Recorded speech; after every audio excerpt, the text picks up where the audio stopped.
झारखंड के पूर्व मुख्यमंत्री हेमंत सोरेन को हाई कोर्ट से बड़ी राहत मिली है। जमीन घोटाले में पिछले कई महीनों से जेल में बंद हेमंत सोरेन को जमानत दे दी गई है। अदालत ने 13 जून को सुनवाई पूरी करने के बाद फैसला सुरक्षित रख लिया था।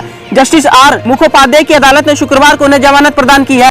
सुनवाई के दौरान ईडी की ओर से कहा गया था कि हेमंत सोरेन ने अनधिकृत रूप से बड़गई अंचल के 8.86 एकड़ जमीन पर कब्जा किया है। यह पीएमएलए एक्ट में निहित प्रावधानों के तहत मनी लॉन्ड्रिंग है। ईडी ने कहा था कि हेमंत सोरेन प्रभावशाली व्यक्ति है, जमानत मिलने पर जांच को बाधित करने का प्रयास कर सकते हैं, उन्हें जमानत की सुविधा नहीं दी जाए। हेमंत सोरेन की ओर से इन आरोपों को बेबुनियाद बताते हुए कहा गया था कि यह मनी लॉन्ड्रिंग नहीं बल्कि राजनीतिक प्रतिशोध है। केंद्र ईडी का दुरुपयोग कर रहा है। विनोद सिंह के व्हाट्सएप चैट में जिस 8.86 एकड़ जमीन पर बैंकेट हॉल बनाने की बात कही जा रही है वह उस जमीन का नहीं है। यह केवल ईडी का अनुमान है। सदर थाने में जो मामला दर्ज हुआ है उसकी जांच बाकी है। ईडी कोर्ट ने चार्जशीट पर संज्ञान ले लिया है, इसलिए याचिका दाखिल की गई है। हेमंत सोरेन पिछले 5 महीनों से जेल में बंद थे। इस बीच उन्हें किसी कार्यक्रम में जाने के लिए कुछ दिनों के लिए जमानत दी गई थी, लेकिन इसके बाद फिर वह जेल चले गए थे। हालांकि हाई कोर्ट ने अब उन्हें बड़ी राहत देते हुए जमानत दे दी है। हेमंत सोरेन की गिरफ्तारी जमीन घोटाले से जुड़े मनी लॉन्ड्रिंग के मामले में हुई थी।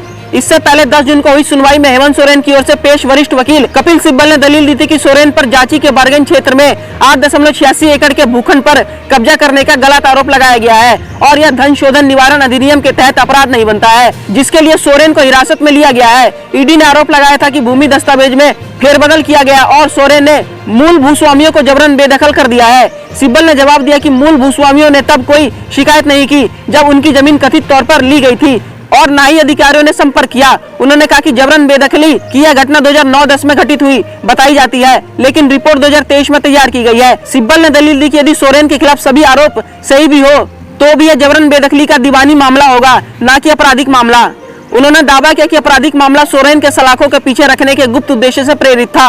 उन्होंने दावा किया कि ईडी ने सबूतों के साथ छेड़छाड़ की और सोरेन को फंसाने के लिए झूठा दस्तावेज तैयार किया। मूल भूस्वामी राजकुमार पाहन ने पहले ही भूमि को अपने नाम पर बहाल करने के लिए आवेदन कर दिया है, जिस पर कार्रवाई की जा रही है। इस खबर पर क्या है आपकी राय, हमारे कमेंट बॉक्स में जरूर लिखिएगा और देश दुनिया की तमाम खबरों को सबसे पहले जानने के लिए हमारे यूट्यूब चैनल सिटी टाइम्स को सब्सक्राइब करें और बेल आइकन बटन को प्रेस करना बिल्कुल ना भूलें। धन्यवाद।